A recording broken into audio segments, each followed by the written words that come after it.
Bang, kira-kira saham apa ya yang cocok untuk pemula? Pertanyaan ini sering banget saya dapetin ketika ada orang nih yang baru mau mulai beli saham untuk pertama kalinya. Sebenarnya nggak ada jawaban yang pasti ya, karena tiap orang bisa aja punya jawaban yang berbeda-beda tergantung orangnya. Tapi di video kali ini, saya akan jelasin kepada kalian atau saya akan kasih gambaran nih, saham apa yang menurut saya cocok untuk pemula. Tentunya berdasarkan pengalaman pribadi saya ya. Per hari ini ada 900-an perusahaan yang sudah tercatat di Bursa Efek, alias yang sahamnya bisa kalian beli. Dan seperti yang selalu saya ingatin di video-video sebelumnya, sebelum kalian mulai membeli saham, pelajari dulu perusahaannya. Terus kita harus pelajari nih bang satu-satu, kan butuh waktu yang lama. Kalau menurut saya sih nggak perlu. Yang saya lakuin dulu hanya pelajari sektornya. Sektor maksudnya gimana ya bang? Jadi gini, saya nggak akan sebutin nih nama salah satu perusahaan yang menurut saya cocok untuk pemula. Tapi yang akan saya sebutin di sini adalah sektor perusahaannya. Jadi, 900-an perusahaan yang tadi saya sebutkan tuh dibagi dalam 11 sektor. Ada sektor energi, barang baku, industri, konsumen primer, konsumen non-primer, kesehatan, keuangan, properti, teknologi, infrastruktur, dan transportasi. Jadi, ada 11 ya. Jadi, kali ini saya akan membahas salah satu sektor yang menurut saya paling aman nih untuk pemula.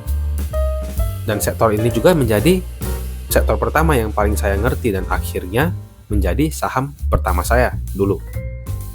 Alasannya ya karena kegiatan usahanya sederhana menurut saya yang waktu itu masih pemula. Kemudian perusahaannya saya kenal nih karena sering lihat di TV. Dan produk-produk yang mereka produksi juga saya kenal. Bahkan sebagian juga saya pakai dalam kehidupan sehari-hari.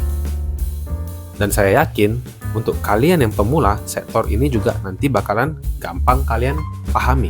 Bahkan mungkin juga kalian kenal perusahaan. Sektor apa itu bang? Jadi nama sektornya adalah konsumen primer. Ini adalah logo-logo perusahaan yang bergerak di sektor konsumen primer. Masih ada banyak lagi tapi saya cantumkan aja yang sekiranya kalian kenal. Pasti pernah lihat kan salah satu? Nah sebelum kita bahas lebih lanjut, kalian harus tahu dulu apa itu konsumen primer. Jadi sektor konsumen primer ini adalah sektor yang dimana perusahaan yang bergerak di sektor ini menjual produk atau jasa kepada konsumen, yang dimana produknya itu tidak ada siklusnya atau antisiklis. Maksudnya gimana ya bang? Maksudnya produk yang dijual oleh perusahaan-perusahaan ini tidak terpengaruh oleh siklus. Siklusnya apa? Siklus ekonomi. Sederhananya begini, mau ekonomi lagi bagus atau enggak, biasanya perusahaan yang bergerak di bidang ini itu kinerjanya akan aman-aman aja. Contoh nih, waktu masa pandemi dulu, di saat perusahaan misalnya yang menyediakan jasa transportasi deh, itu kinerjanya pasti terganggu. Kenapa?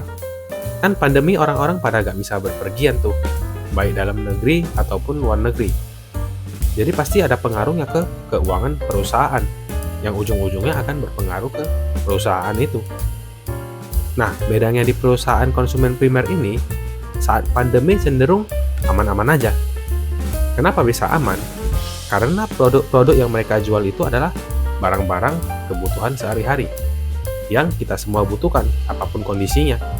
Kayak misalnya nih, sabun mandi, gula, susu, roti, telur, mie instan, dan lain-lain. Jadi mulai sedikit ada gambaran nih ya.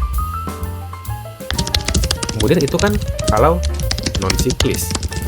Kalau yang siklis, kebalikannya. Artinya produk yang dijual itu adalah produk yang akan terpengaruh dengan siklus ekonomi. Perusahaannya ada di sektor non-primer. Sama-sama barang konsumsi, misalnya rumah atau mobil. Tapi kalau kondisi ekonomi lagi jelek, orang-orang kan bisa nunda nih beli rumah atau mobil. Tapi Orang-orang nggak bisa nunda untuk beli kebutuhan pokok seperti susu, roti, atau gula. Kira-kira begitu ya. Sekarang kita bahas salah satu saham yang ada di sektor konsumen primer, yaitu PT Ultra Jaya. Produknya pasti sering kalian lihat tuh, ada teh kotak, sari kacang hijau, Ultramil, dan yang sering saya beli yaitu Ultamimi, rasa strawberry. Ini adalah tabel harga saham Ultra Jaya di tahun 2020. Kenapa di tahun 2020? Karena di saat itu terjadi pandemi dan banyak saham perusahaan-perusahaan yang mengalami penurunan cukup dalam. Bahkan perusahaan yang terkenal bagus saja mengalami penurunan yang cukup dalam. Tapi kita coba lihat deh saham Ultra Jaya ini. Di tabel ini kelihatan lumayan stabil harganya meskipun ada penurunan di awal pandemi, yaitu di sini, di bulan keempat ini. Tapi di bulan berikutnya kembali terjadi kenaikan dan cenderung stabil selanjutnya. Meskipun sama-sama kita ketahui ya, efek samping dari pandemi itu terjadi cukup panjang, bahkan lebih dari setahun seingat saya. Jadi penyebabnya apa bang? Kok perusahaan tetap aman-aman aja di masa pandemi? Dan harga sahamnya juga masih stabil aja nih. Salah satunya adalah kinerja perusahaan yang juga tetap stabil, alias penjualan produknya tetap berjalan dengan baik meskipun di masa pandemi. Ya, mau pandemi atau enggak, anak-anak kan tetap butuh susu.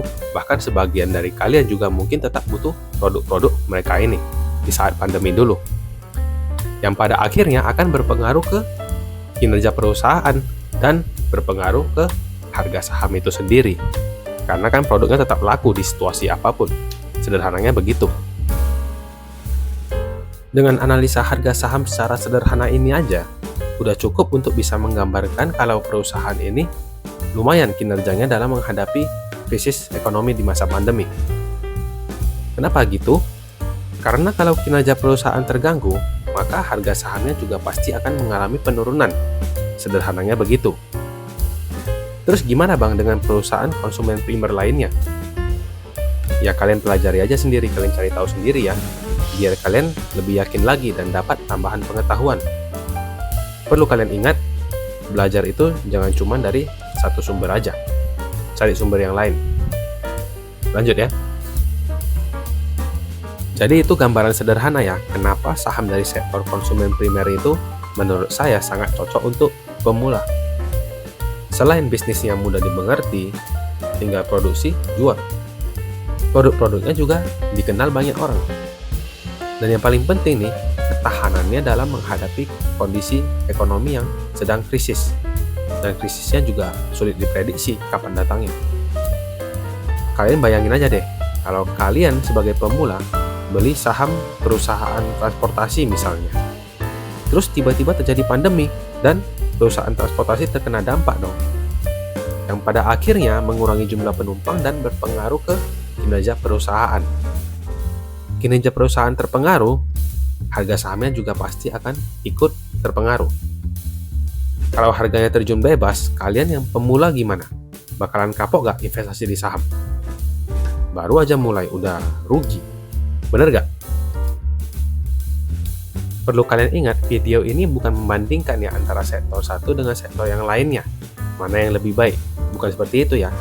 Video ini tujuannya adalah memberikan kalian gambaran bahwa ada suatu sektor saham yang sangat cocok untuk pemula. Dan sekali lagi itu menurut saya. Dan satu hal lagi yang mau saya ingatin ke kalian, video ini bukan bertujuan untuk mengajak kalian membeli saham perusahaan tertentu. Video ini hanya bersifat edukasi ya seperti biasanya. Dan dengan adanya video ini, harapan saya nih, kalian bisa lebih berani untuk berinvestasi saham dalam kondisi ekonomi apapun. Karena setidaknya dengan menonton video ini, kalian pasti punya pengetahuan tambahan mengenai perusahaan-perusahaan apa aja yang tahan banting meskipun ekonomi lagi krisis. Dan harapan saya, kalian akan lebih percaya diri untuk mulai berinvestasi dengan tambahan pengetahuan hari ini. Dan seperti biasa, di akhir video, pesan saya cuma satu. Meskipun butuh keberanian untuk memulai, saham bukanlah sesuatu yang menakutkan. Jika kalian mau lebih banyak belajar dan mau lebih banyak untuk mencari tahu. Sekian video hari ini. Terima kasih sudah menonton dan kita obrolin duit lagi di video selanjutnya. minum susu strawberry kayaknya enak nih.